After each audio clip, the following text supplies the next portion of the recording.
Assalamualaikum warahmatullahi wabarakatuh. Bismillahirrahmanirrahim. Alhamdulillahi rabbil alamin. Wabihi nasta'inu ala umuri dunia waddin. Wassalatu wassalamu ala asrafil anbiya'i wal mursalin. Wa ala alihi wassahbihi ajmain. Saudaraku, keluarga besar Kementerian Pertahanan Republik Indonesia dimanapun berada, semoga senantiasa dalam limpahan rahmat dan perlindungan dari Allah Subhanahu wa Ta'ala.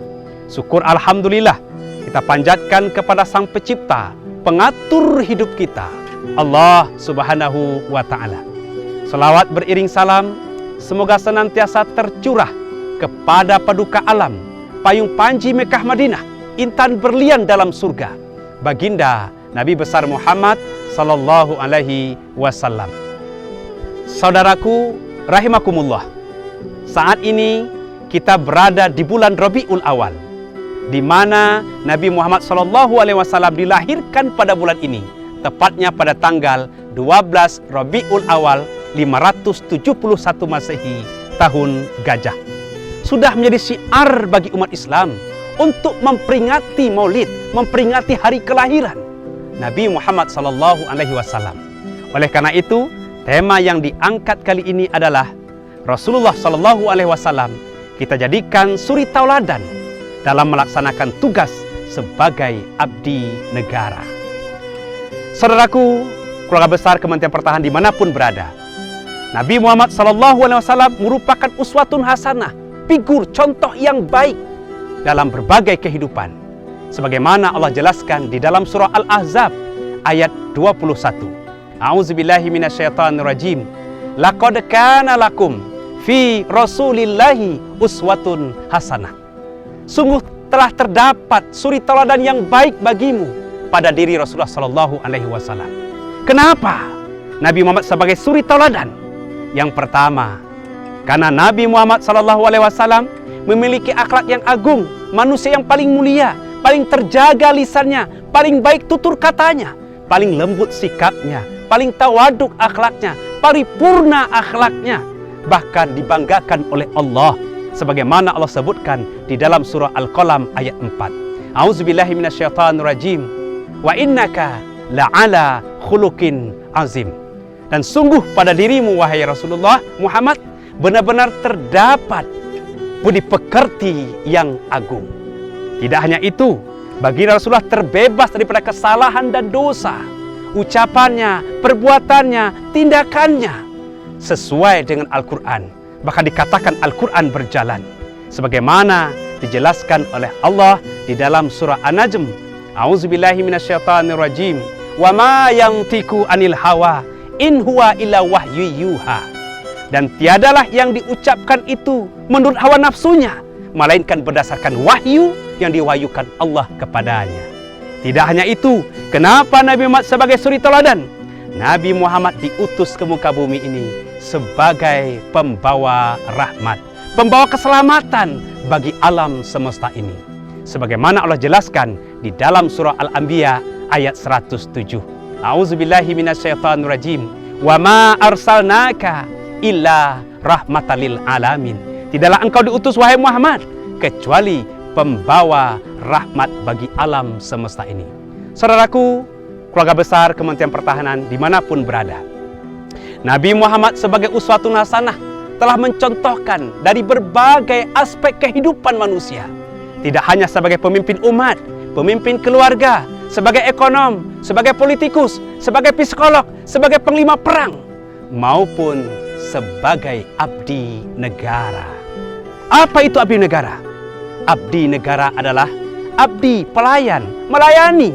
Sedangkan negara adalah yang terdapat di dalamnya rakyat dan pemerintahan yang sah. Pemerintah wakil rakyat untuk mengurusi kepentingan, keperluan rakyat.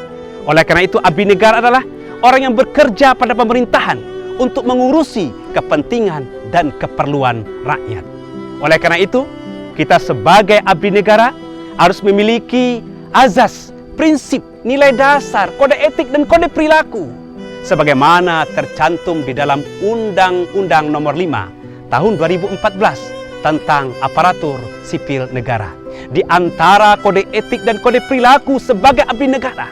Yang pertama adalah melaksanakan tugas dan pekerjaan dengan jujur, bertanggung jawab, dan berintegritas tinggi. Yang kedua, melaksanakan pekerjaan dan tugas kita dengan teliti dan cermat. Dan yang ketiga, sebagai abdi negara, kita melayani masyarakat dengan penuh hormat, sopan, tanpa ada tekanan, ikhlas karena Allah Subhanahu wa Ta'ala. Inilah dalam Undang-Undang Nomor 5 Tahun 2014 sebagai abdi negara. Hal ini pun telah dicontohkan jauh sebelum diciptakan undang-undang ini. 14 abad yang lalu, Rasul telah mencontohkan sebagai abdi negara di antara contoh-contoh yang lain. Di antaranya, Rasul sebagai pemimpin umat, sebagai kepala negara, sebagai pejabat, sebagai Rasul, menyempatkan waktunya untuk mengunjungi seorang pengemis Yahudi yang buta di sebuah pasar di kota Madinah.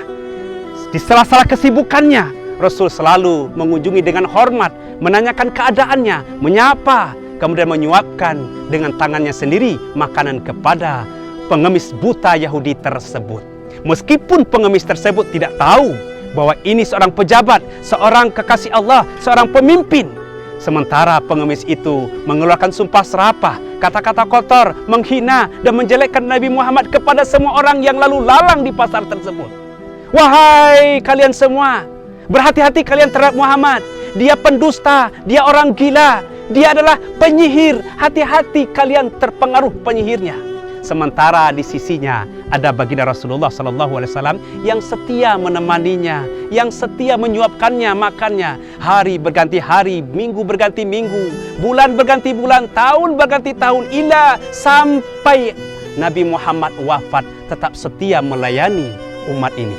Saudaraku, keluarga besar Kementerian Pertahanan dimanapun berada, dari kisah yang amat singkat ini, di antara kisah sebagai abdi negara, ini telah menampar kita kembali kisah yang sering kita dengarkan.